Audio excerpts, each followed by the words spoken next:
यह धरती land of Birsa Munda है। भगवान बिरसा मुंडा की इस धरती का कुछ ऐतिहासिक तथ्यों का जिक्र करते हुए इस अभियान को एक नई कड़ी के साथ जोड़ने का जो प्रयत्न हो रहा है वह न केवल इस क्षेत्र में, इस धरती से, बल्कि पूरे देश में एक नए तरीके से आंदोलन का रूप लेगा। भगवान बिरसा मुंडा के आंदोलन के बाद इस क्षेत्र में कॉलोनियल रूल के समय में, अंग्रेजों के शासन के समय में बाध्य होना पड़ा कि यहाँ के लोगों को उनके मौलिक बातों को ध्यान में रखकर कानून ऐसे बनाना चाहिए जिससे कि वो सुरक्षित, संरक्षित, संवर्धन और उनका जो जीवन पद्धति है, सांस्कृतिक विरासत है, वो बरकरार रहे। और इसलिए CNT एक्ट जिसे हम देखते हैं, छोटनागपुर काश्तकारी अधिनियम, टेनेंसी एक्ट, उसके माध्यम से इस क्षेत्र के भूमि को विशेष तौर से आपको यह जानकर खुशी होगी कि आज हम इस क्षेत्र के, इस जिला के 254 गांव को हमने आदि आदर्श ग्राम बनाने की योजना में सम्मिलित किया है। और आपको यह जानकर अत्यंत और प्रसन्नता होगी कि इसके ऐतिहासिक तथ्य क्या है। बिरसा मुंडा जी के आंदोलन के बाद में 256 गांव, जिसको खुटकट्टीदार गांव कहते हैं, खुटकट्टीदार गांव जो एक CNT एक्ट के माध्यम से एक विशेष प्रावधानित भूमि के रूप में चिन्हित किया गया है। इसके साथ साथ ही खुटकट्टी रैयतदार के साथ साथ ब्रोकन खुटकट्टी राइट्स, जिसमें 500 गांव हैं और इसका जो क्षेत्रफल है वो लगभग 153.7 वर्ग मील है। इस क्षेत्र के लिए जो प्रावधान है, उस प्रावधान को ये कहते हुए जब जमींदारी भेस्ट हुई आज़ादी के बाद में 1950 में, उस समय में इस बात को सुनिश्चित करते हुए तत्कालीन सरकार ने आज़ादी के समय में यह सुनिश्चित किया कि जमींदारी भेस्ट हो रहा है, लेकिन DLR एक्ट के तहत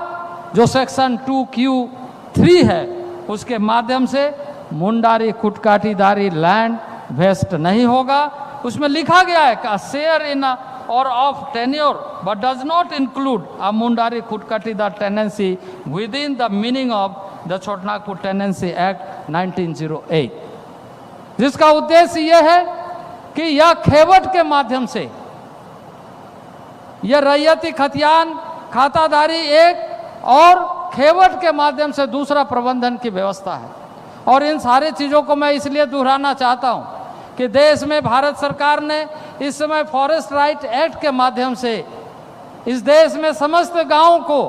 उनके क्षेत्र में रहने वाले जो वन का क्षेत्र है उसका प्रबंधन की जिम्मेदारी, उनके संरक्षण की जिम्मेदारी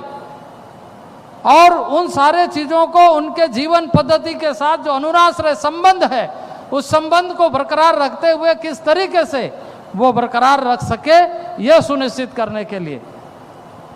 आज मैं इस अवसर पर निश्चित रूप से कहूँगा कि जो कानून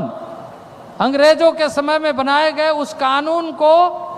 फॉरेस्ट राइट एक्ट के माध्यम से पुनः संरक्षित करने का उद्देश्य देश भर में लागू करने का भारत के पार्लियामेंट ने महामहिम राष्ट्रपति के माध्यम से प्रारंभ किया है। आज पूरे देश में FRA का कानून लागू है,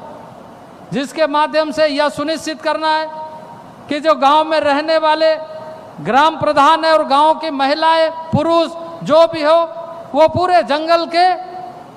अधिकारी है, मालिकाना हक है उनके ऊपर में प्रबंधन करने का, संरक्षण संवर्धन करने का, क्योंकि वो सारी चीजें उनके जीवन पद्धति के साथ जुड़ी हुई। तो आज जो हम यहां से बंधन विकास केंद्र प्रारंभ कर रहे हैं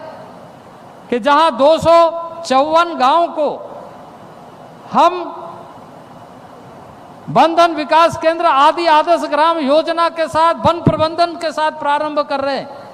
यह हमारा लक्ष्य है। वहीं संवैधानिक दृष्टि से संरक्षित प्राप्त, क्योंकि यह सारे चीज़ों को संविधान ने टेनेंसी एक्ट को, खुटकट्टी राइट्स को 9th schedule of the constitution ने प्रोटेक्ट किया। और इसलिए यह कानून पहले से विद्यमान है, फॉरेस्ट राइट एक्ट कानून आने से पहले। और इसलिए यहाँ के पदाधिकारियों को इस बात का ध्यान रखते हुए कार्य करना आवश्यक है कि फॉरेस्ट राइट एक्ट आने से पहले फॉरेस्ट राइट एक्ट कैसे अनुपालन हो, वो CNT एक्ट खुटकाटी राइट के आधार पर पहले से ही इसको सन्निहित किया गया। और इसलिए इस मामले में अविभाजित बिहार के समय में 1984 में एक मामला आया जिसमें हाई कोर्ट ने इस बात को सुनिश्चित करते हुए कहा कि जंगलों का प्रबंधन का अधिकार वहाँ के रहने वाले गांव का है, और यह अधिकार को सुनिश्चित करते हुए खुटकट्टी राइट्स को फिर से रिवैलिडेट किया गया। तो आज जो हम यहाँ से अभियान प्रारंभ कर रहे हैं, यह न केवल सशक्त करने का बल्कि इसके माध्यम से यह सुनिश्चित करने का कि आने वाले दिनों में जो हमारी सांस्कृतिक विरासत है उसको हम बरकरार रखते हुए अपने संसाधनों का उपयोग अच्छे ढंग से करें। हम अपने संसाधनों का उपयोग जो परंपराओं के आधार पर है, बनाए गए कानून के ऊपर में है, अब उसको रोजगार उन्मुखी कार्यक्रम के साथ